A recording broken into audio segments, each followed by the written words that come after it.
Good morning girls. कल हमने विषम तलीय रेखाओं के बीच की न्यूनतम दूरी ज्ञात करी थी। आज हम करेंगे समांतर रेखाओं के बीच की दूरी। जब हमें दो रेखाएं समांतर दी होंगी, L1 रेखा A1 से निकल रही है, इस बिंदु से जा रही है, L2 रेखा इस बिंदु से जा रही है।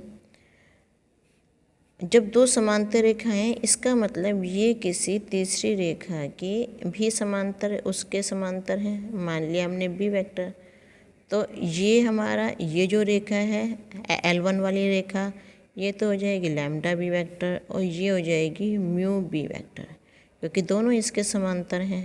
ये तीनों रेखाएं समांतर हैं।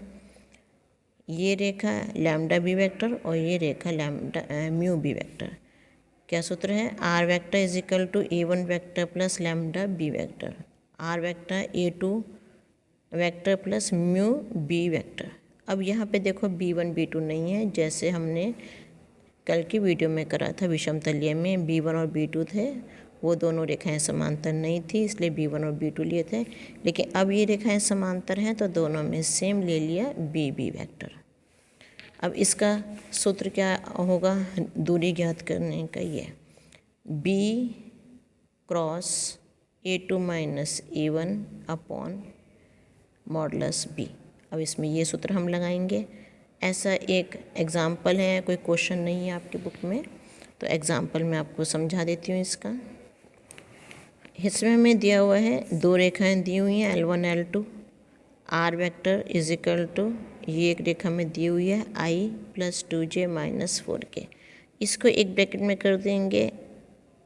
ये क्या है? ये A1 वेक्टर है। लैम्डा के साथ जो होता है वो B वेक्टर होता है। अब दूसरी रेखा है r vector is equal to 3i plus 3j minus 5k plus mu BI 2i plus 3j plus 6k। अब देखो दोनों में B वेक्टर के सेम दिक् अनुपात है, यहाँ भी 2 3 6 है, यहाँ भी 2 3 6 है। जब ऐसा होता है कि दोनों के सेम हो तो मतलब वो रेखाएं समांतर होती हैं। अब इसमें आपको यहाँ लिखा हुआ है कि दोनों रेखाएं समांतर हैं। क्यों? क्या वजह है इसकी?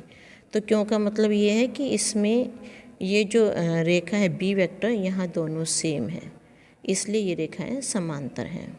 अब A1 वेक्टर ये हो गया, A2 वेक्टर ये हो गया, B वेक्टर हमारे पास दोनों सेम है, तो एक ये लिखना है B वेक्टर हो गया।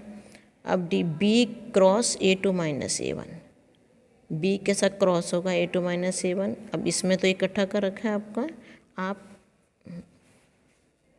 आप इसको ऐसे अलग अलग कर लेना। B vector cross A2 minus A1 vector, तो IJ के जब क्रॉस प्रोडक्ट होता है B के पहले लिखेंगे 2 3 6, A2 माइनस A1 के बाद में लिखेंगे 2 1 माइनस 1। इसको सॉल्व करोगे जैसे सारणिक में सॉल्व करा था, ये आ जाएगा -9i प्लस 14j और माइनस 4k। ये मैंने पहले भी समझाया हुआ आपको। अब इसके बाद B वेक्टर हम निकालेंगे, इसका मॉडुलस निकालेंगे। B वेक्टर के 2 3 और 6 है, इनका वर्ग करा और अंडर रूट कर दिया, ये आ जाएगा 7। फिर हम B vector cross A2 minus A1, इसके हम निकालेंगे।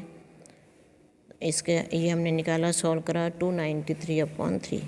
आज सूत्र में इसकी वैल्यू रख देंगे हम।